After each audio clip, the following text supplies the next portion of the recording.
দীর্ঘদিন পরে আমি এই শোলাকিয়া মাঠে নামাজ পড়ছি, আমাদের কাছে অত্যন্ত ভালো লাগছে। আলহামদুলিল্লাহ, এবার ঈদগাহ মাঠের ব্যবস্থাপনা খুব ভালো ছিল, আইন শৃঙ্খলা ব্যবস্থা আগে চেয়ে ভালো ছিল। আমরা নামাজ পড়ে তৃপ্তি পেয়েছি। আগে আমার পিতা ছিল, পিতা আমাকে নিয়ে আসতো। বিগত 35 বছর যাবতই আমি ওই মাঠে নামাজ পড়ি, আমার মনে অনেক তৃপ্তি আসে।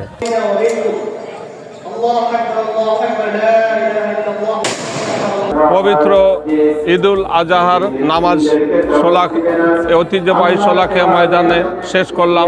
ওয়ালটন আবারও মিলিয়নিয়ার অফারে ওয়ালটন ফ্রিজ কিনে আপনিও হয়ে যেতে পারেন মিলিয়নিয়ার। পুরো মাঠ এবং এলাকাকে 7টি সেক্টরে ভাগ করেছি।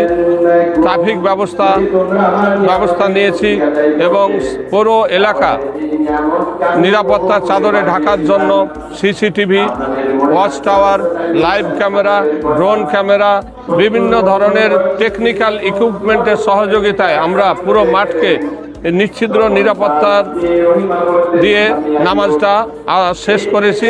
এটা সব কিছুর কৃতিত্ব আপনাদের সহযোগিতা, এলাকাবাসীর সহযোগিতা এবং আমাদের এর সাথেও কাজ করেছে পুলিশ প্রশাসন, জেলা প্রশাসন, আনসার, বিজিবি, র্যাব এবং অন্যান্য আইন পরিগ্রাহী সংস্থাও আমাদের সাথে সহযোগিতা করেছে।